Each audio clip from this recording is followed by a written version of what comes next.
चलिए इस वीडियो में हम लोग ईथर, एल्डिहाइड और कीटोन्स के आईयूपीएसी नामकरण को एकदम सिंपल तरीके से समझने वाले हैं। ठीक है, तो चलिए देखें। या जहाँ जहाँ आपको ईथर मिलेगा, है ना, उसकी पहचान कैसे करेंगे आप, है ना। एल्डिहाइड मिलेगा, कीटोन मिलेगा, पहचान कैसे करेंगे? तो पहचान के लिए आपके पास इसका सामान्य सूत्र होता है, ओ बीच में रहना चाहिए। और इधर इधर कोई भी एल्किल समूह हो, जैसे ROR, तो ये क्या कहलाएगा? ईथर कहलाएगा। ठीक है, अगर एल्डिहाइड दिखेगा आपको, यदि एल्डिहाइड आपको पहचान करनी है तो उस समय आपको देखना पड़ेगा C डबल बॉन्ड O और एक तरफ H या दोनों तरफ H, है ना। ये पहला कंपाउंड है जिसमें दोनों तरफ H रहता है, बाकी में एक तरफ H रहेगा आपके पास, C डबल बॉन्ड O और इधर H, और इधर क्या रहेगा? एल्किल समूह रहेगा। तब आप जान जाएंगे वो एल्डिहाइड है। कीटोन में क्या होता है कि C डबल बॉन्ड O दोनों तरफ R होता है इसमें, है ना। इधर भी एल्किल, इधर भी एल्किल, ये सेम हो सकते हैं या फिर जैसे दोनों डिफरेंट भी हो सकते हैं। ठीक है, तो सिंपल क्या समझ में आया कि ROR ईथर है, C डबल बॉन्ड OH और इधर एल्किल समूह एल्डिहाइड कहलाएगा। अगर दोनों तरफ एल्किल समूह है तो कीटोन कहलाएगा। ठीक है, इन दोनों को एकदम ध्यान से देखिएगा। अगर एक तरफ क्या है, एक तरफ H है तो एल्डिहाइड कहलाएगा, और दोनों तरफ क्या है, R है तो कीटोन कहलाएगा। ठीक है, इसका नामकरण भी उतना ही एकदम सरल है। अनुलग्न यानी सुफिक्स जो होता है वो पीछे तरफ क्या लगाते हैं जब आईयूपीएसी नामकरण करते वक्त। ठीक है, सबसे पहले देख लीजिए कीटोन का। जब आप कीटोन का नामकरण करेंगे तो सबसे लास्ट में क्या लिखेंगे? पूरे कार्बन को पहले गिन लीजिएगा, और जो कीटोन जैसे 4 कार्बन है तो क्या होएगा? वो ब्यूटेन कहलाता है। तो ब्यूटेन के लास्ट में आप ई को हटा देंगे और उसमें लगा देंगे ओन, तो ब्यूटेन ओन हो जाएगा। ठीक है, जैसे एल्केन होता है तो एल्केन से ई हटा देंगे और ओन जोड़ देंगे तो एल्केन ओन हो जाएगा। ऐसा ही वैसे ही काम एल्डिहाइड में करना है, तो एल्डिहाइड में क्या लगाना होता है? अल लगाना है।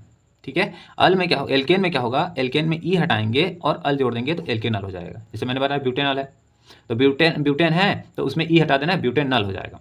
ठीक है, तो वो एल्डिहाइड का नाम हो जाएगा। वैसे ईथर की बात करें ना तो इसमें जो छोटे वाले जो एल्किल समूह होंगे, जैसे इधर दो जगह जुड़ा हुआ है, इसमें जो छोटा होगा उसको उसमें लगा देंगे अपन लोग ऑक्सी। जैसे मेथेन हो गया तो मेथॉक्सी, एथेन हो गया तो एथॉक्सी, ऐसे। ठीक है, और जो बड़े वाले समूह होंगे ना उसको बाद में जस के तस लिख देंगे। ठीक है, एग्जाम्पल्स के साथ आपको पूरा समझ में आ जाएगा। देखिए जरा, ये है आपके पास क्या है? एक ईथर है, क्योंकि ओ दिख रहा है बीच में, है ना, तो ये ईथर है। अब इसका नाम कैसे करेंगे? दोनों तरफ मेथिल है ना, तो एक तरफ की जो मेथिल है उसको इसके साथ लेना है, यानी एक को बोलना है मेथॉक्सी। क्या बोलना है? मेथॉक्सी। और दूसरे वाले को जस के तस लिख देना है मेथेन। हो गया इसका नाम, आईयूपीएसी नाम। ठीक है, इसको देखिए जरा, इसमें बड़ा वाला कौन है? ये बड़ा है, तो छोटा वाला इसके साथ जाएगा ऐसे, तो छोटे वाला क्या होगा? इसका नाम मेथॉक्सी, और ये बड़ा वाले का नाम एथेन। हो गया नाम इसका।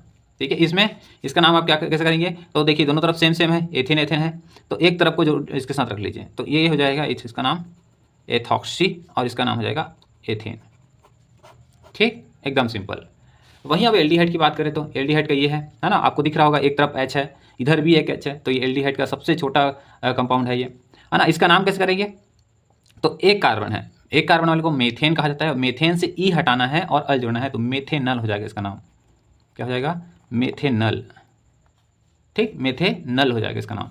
इसमें कितने कार्बन है? 2 कार्बन है ना, 2 कार्बन है, एक तरफ हाइड्रोजन है, देखिए C डबल बॉन्ड OH, ये एक क्या है? एल्डिहाइड है ना, और 2 कार्बन है इसलिए इसको बोलेंगे एथेनल। ठीक है, और इसमें कितने कार्बन है? 1 2 3 कार्बन है इसलिए इसको बोलेंगे प्रोपेनल, है ना। एल्डिहाइड आप पहले सबसे पहले पहचानेंगे भाई क्रियात्मक समूह क्या है, उसके आधार पर ही नाम करेंगे। यहाँ भी क्रियात्मक समूह एल्डिहाइड है। ठीक है, तो क्या नाम होगा इसका? 1 2 3 4 कार्बन। ठीक है, 4 कार्बन होगा तो उसको क्या नाम होंगे? ब्यूटेनल।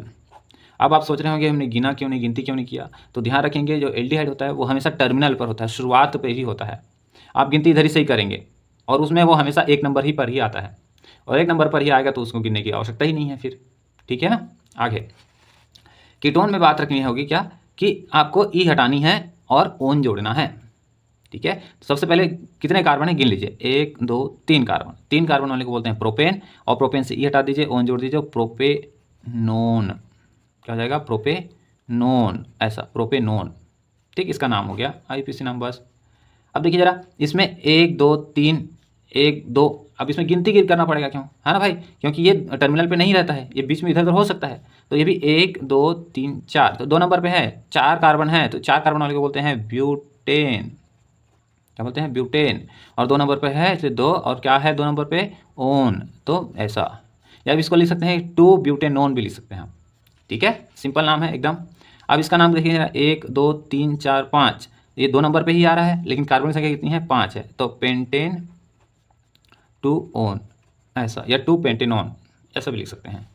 इसका नाम क्या होगा, 1 2 3, एक है ना, इधर से 1 2 3, 3 नंबर पे ही आ रहा है, तो 3 कितने संख्या टोटल, 1 2 3 4 5, तो इसका नाम हो जाएगा पेंटेन 3-ओन, या आप लिख सकते हैं 3-पेंटेनोन, पेंटेनोन। ठीक है, इस प्रकार से आपका एल्डिहाइड है ना, कीटोन और ईथर का नामकरण होता है। ठीक है, ऐसे ही मैं कुछ ये एग्जांपल्स आपको दे रहा हूँ, आप इसका नामकरण करने का प्रयास करिएगा। मिलते हैं नेक्स्ट वीडियो में।